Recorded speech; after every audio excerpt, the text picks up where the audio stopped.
Hey, this is Jim Sedore. I am your personal Bible teacher, and you're listening to the Bible Exposition channel.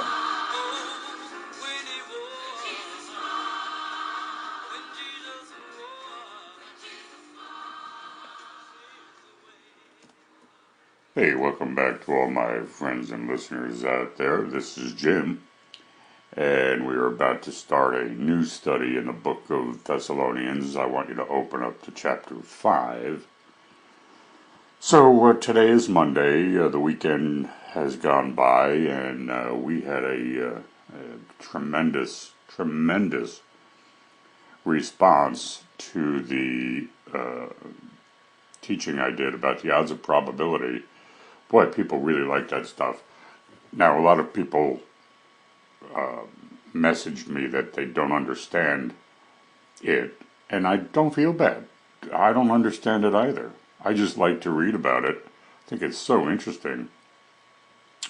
You don't have to be an Einstein in order to enjoy the fact that there are people on this earth who think this way, who can, process numbers and big numbers and process the odds of probability and come up with these wonderful theories. And it's just extraordinary to me.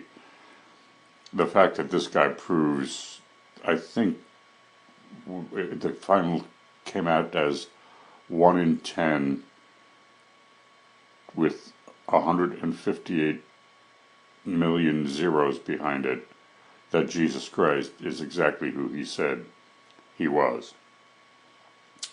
And I also was thrilled yesterday to get a phone call from my son, who's been in rehab for, since January. And I think it's finally going to happen. And I wanted to thank you all for your prayers out there. He sounds good. He sounds strong.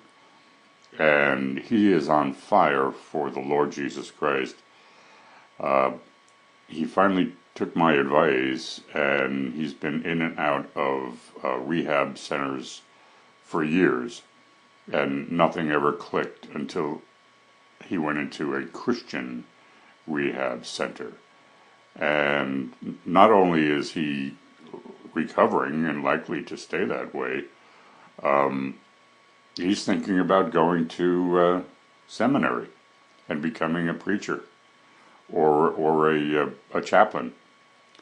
So praise the Lord, man. God works. Prayer works. So pray for me. Keep me in prayer. All right, and keep my son in prayer also. His name is Ryan. And I wanted to thank you all also for your letters, and we did get a couple of new patrons over the weekend. And they're not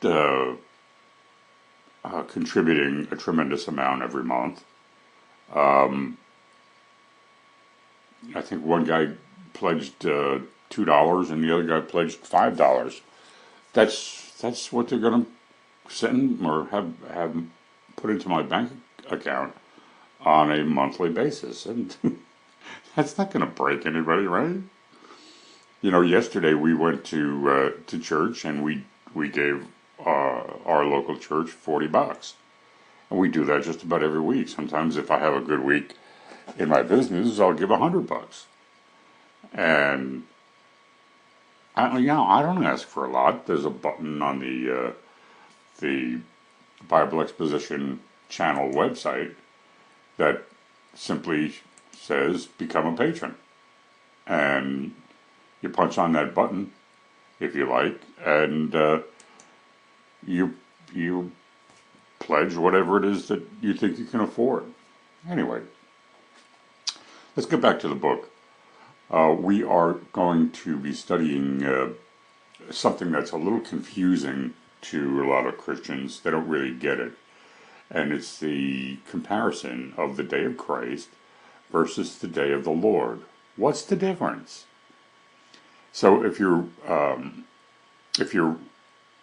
ready to start, go to 1 Thessalonians 4 and drop down to verse 17. Before I get to verse chapter 5, I just want to show you this one thing, where it says, "Then we which are alive and remain shall be caught up together with them in the clouds." Those are the people, the believers, who have died, to meet the Lord in the air, and so shall we ever be with the Lord.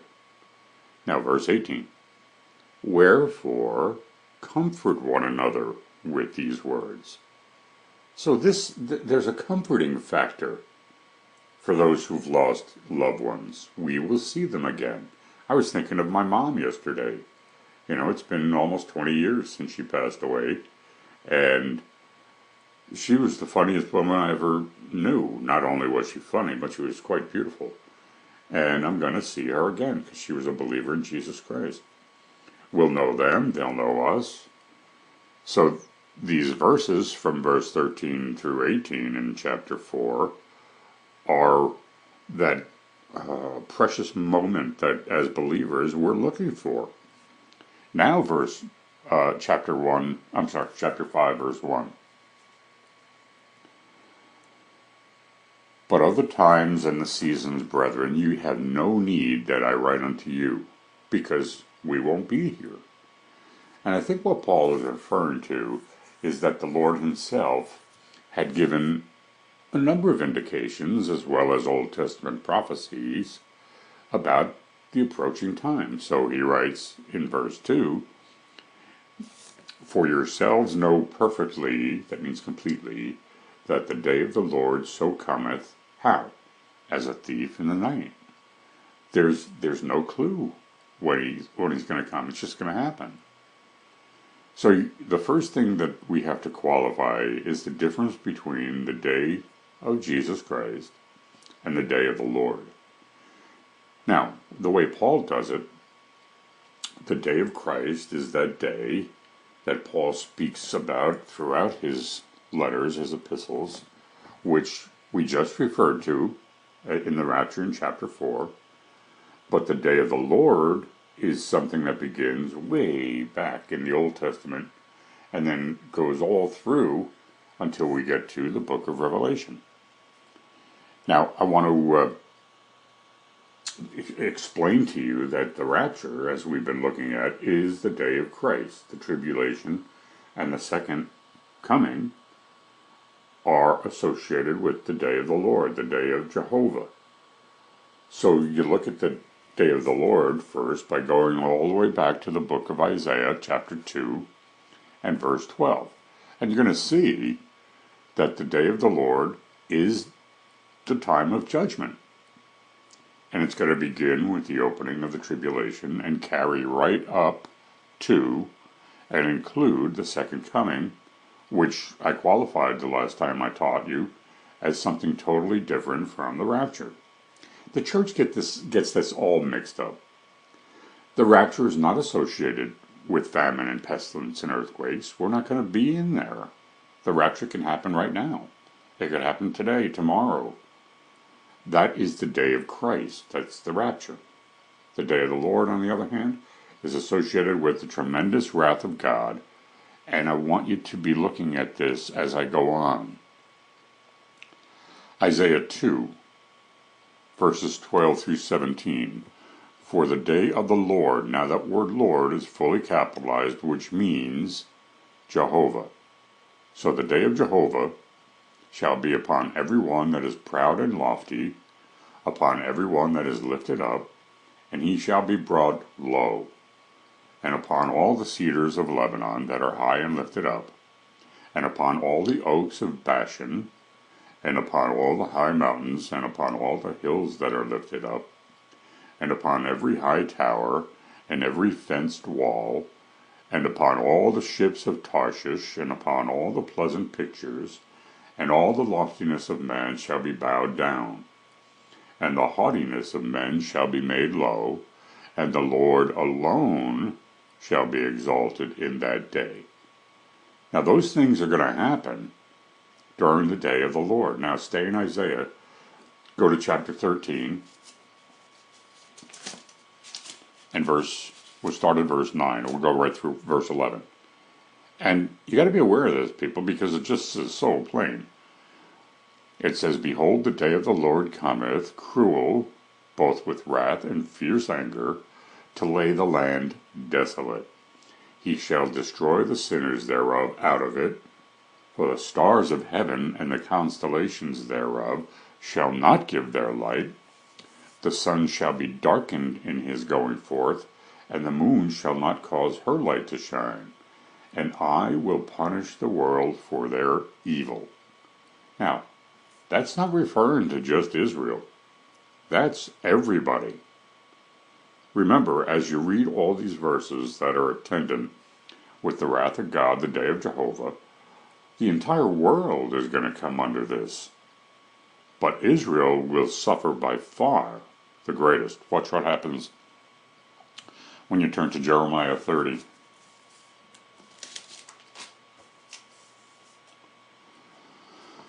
Drop down in verse 7. "Alas, for that day is great, and none is like it. It is even the time of Jacob's troubles." So not only Israel is going to suffer, but everybody's going to come under these horrendous acts of judgment. And the world can scoff it off all they want to. And I know they do. They can scoff. But the day's coming when they're going to cry for somebody to put them to death and get them out of here, but it's not going to happen. Verse 11 of Isaiah 13, "I will punish the world for their evil and the wicked for their iniquity, and I will cause the arrogance of the proud to cease, and I will lay low the haughtiness of the terrible." Now, jump up to verse 21 in chapter 24.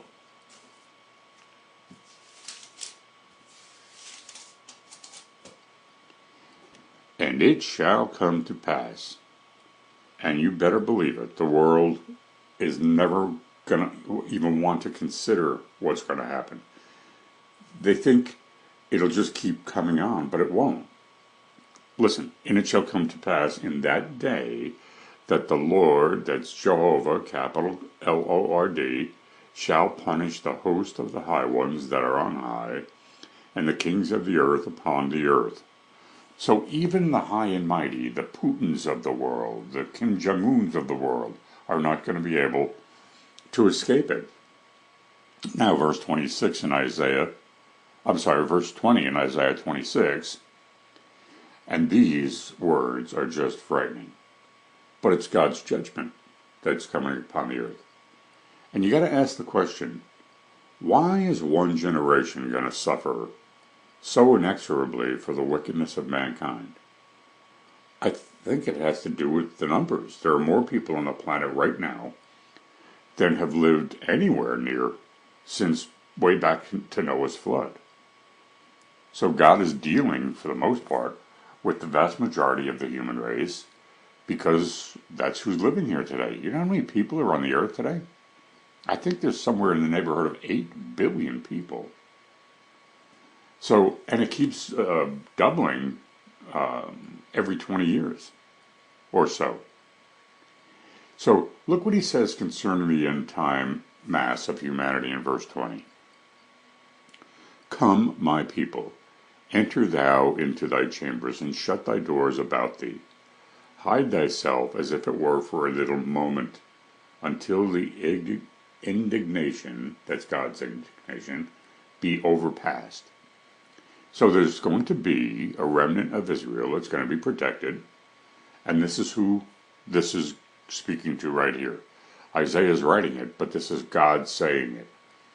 This remnant is going to be down there in the mountains in Israel, and God's going to protect them during those 3 years of tribulation. He's going to provide for them, just like he did out in the wilderness experience when they came out of Egypt. Now verse 21, and here's the reason. "For behold, the Lord cometh out of his place." He's getting off of his seat at the right hand of the Father. And you remember in Psalm 110, I think it was, that God says to Jesus, "Come, sit until I make your enemies your footstool." Well, here it is. "The Lord cometh out of his place to punish the inhabitants of the earth for their iniquity. The earth also shall disclose her blood, and shall no more cover her slain. So the first thing you think of when you read this is, and I've heard this said a zillion times, but I thought God was a God of love, a God of grace, a God of mercy. Well, he is. And he has been now for all these hundreds and hundreds of years, been patient. But one day, he writes here, his patience is going to run out. So even today, when you see disasters, when you see the loss of life, when you see militants. I just saw on TV today a conservative reporter get the snot kicked out of him by these kids in masks and black hoodies, and I tell you, it's unbelievable. And when the 7 years of tribulation open up, there's no longer any grace. There's no longer the love of God. It's going to be the wrath of God. In fact, keep your hand here in Isaiah and turn back to Psalm chapter 2. One of my favorite Psalms. I wrote about this Psalm in my book, Change of Heart. This is talking about end-time events. In Psalm 2:4, it says, he sitteth in the heavens and laughs. So it's referring to the stupidity of man, humans, when they rejected the Messiah. So he that sitteth in the heavens shall laugh, and the Lord shall have them, how? In derision. That's confusion. And we're getting closer to that every day. You can see it.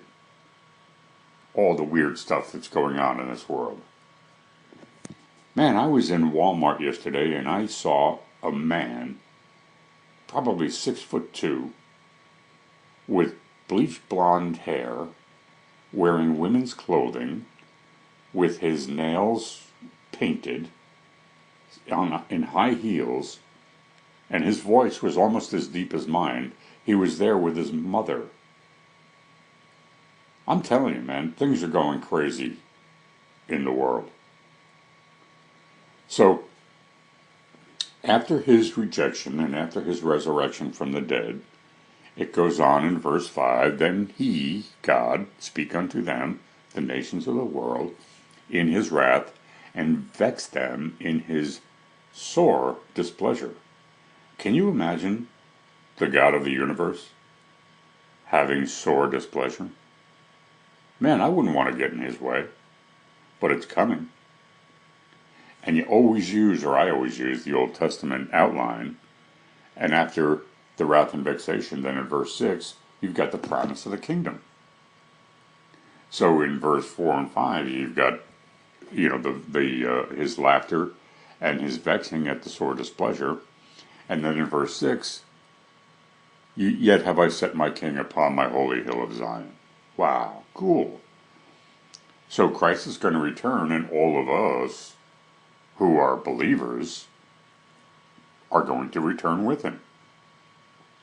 After the battle of Armageddon and these judgments, he's going to set up his 1,000-year kingdom upon the earth, and we believers will reign and rule with him.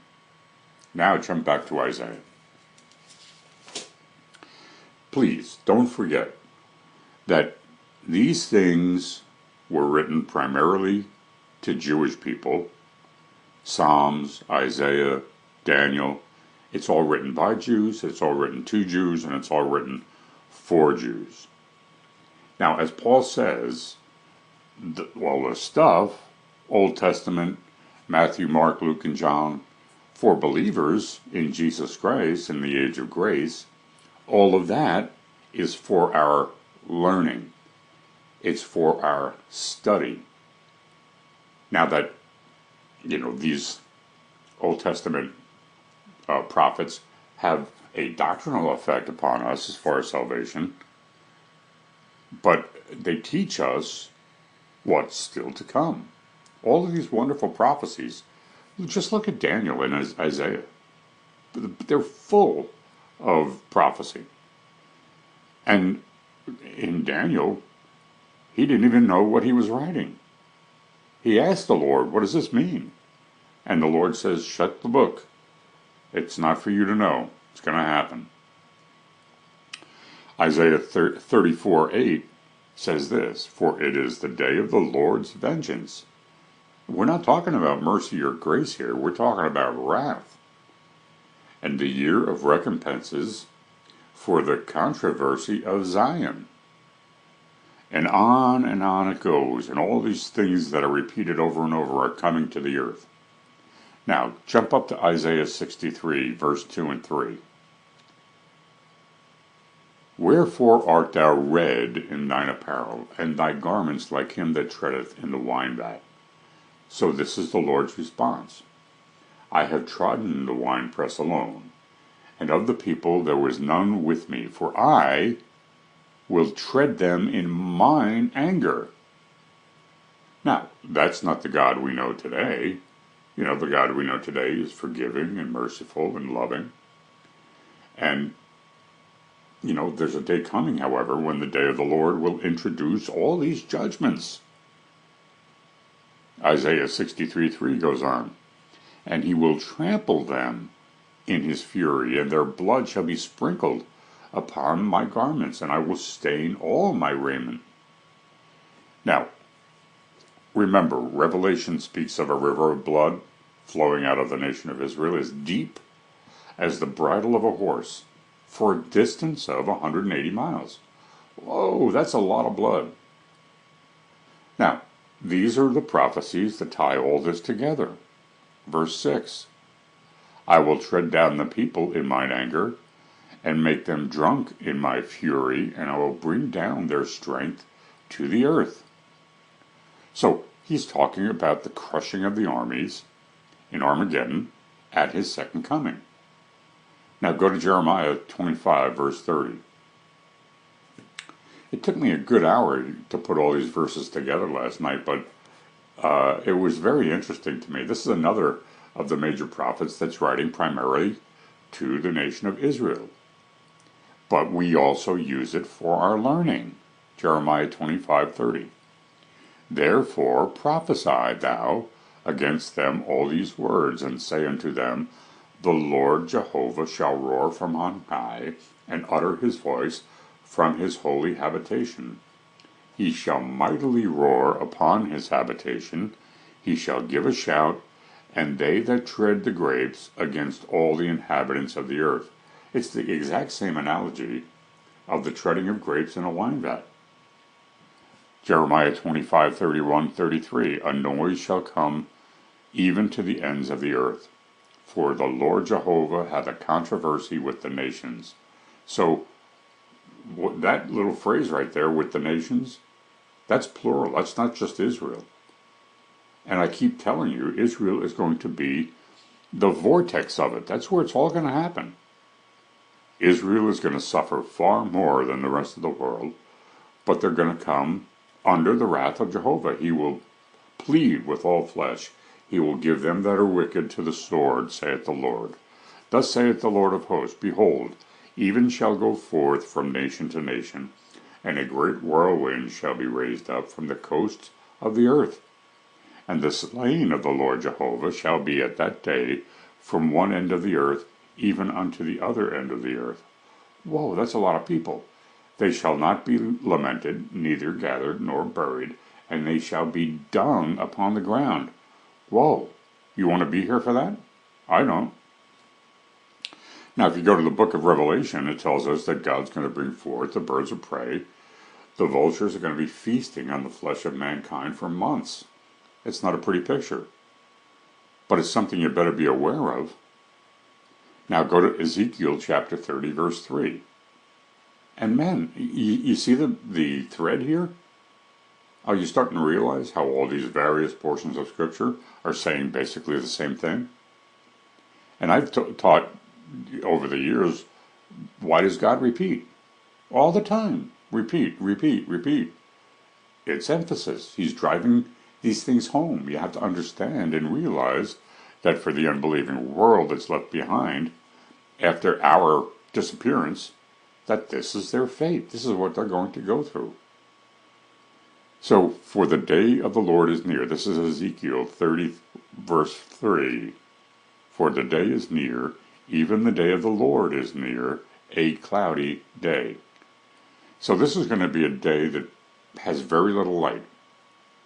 And it's going to have almost total darkness in the closing days of the tribulation. It's going to be probably because of nuclear war. And I think the nuclear dust and the nuclear clouds will be blotting out the sun. Now, it doesn't exactly say that in Revelation, but you can just imagine that pretty much the only thing that can cause something like that is going to be a nuclear explosion. It's going to be a very, very cloudy day. Now watch what Ezekiel says. It shall be the time of the heathen.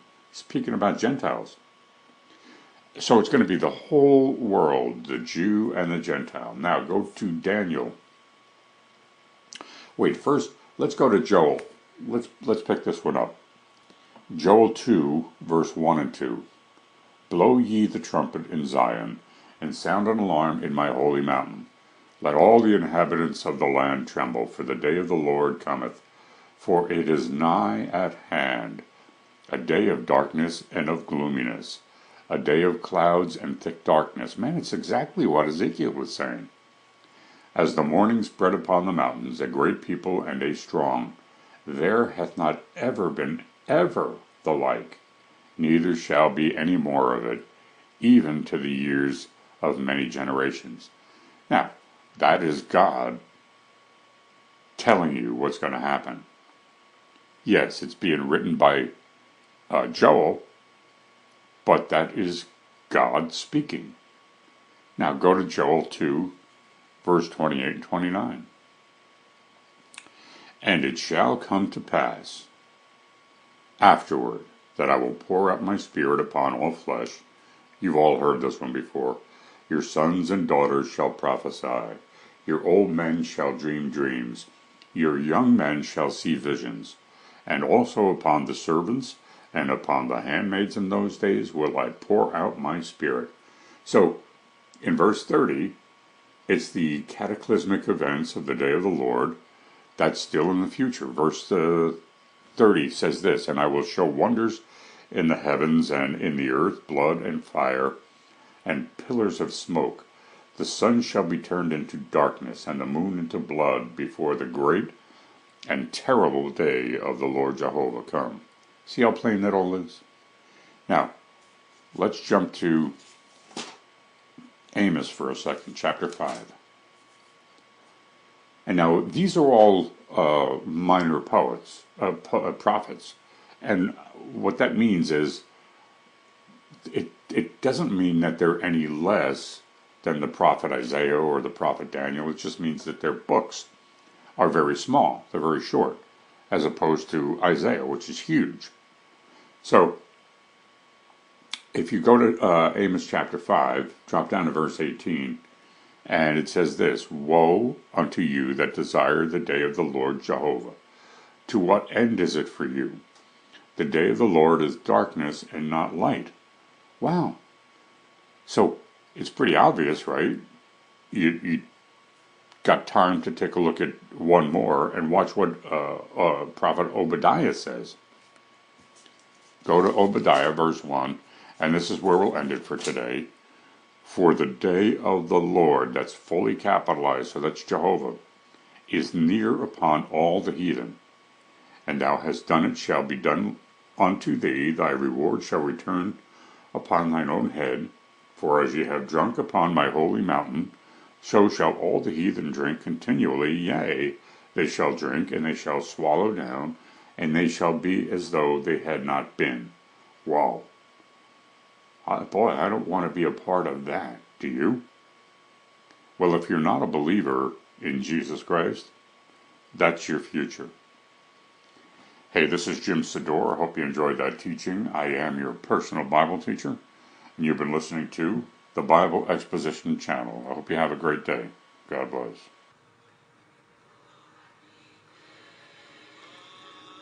Hey, this is Jim Sedore. I am your personal Bible teacher. If you like what you hear, and you think your friends and relatives would benefit by the teaching, please share it with everyone you know. Thanks, and have a great day.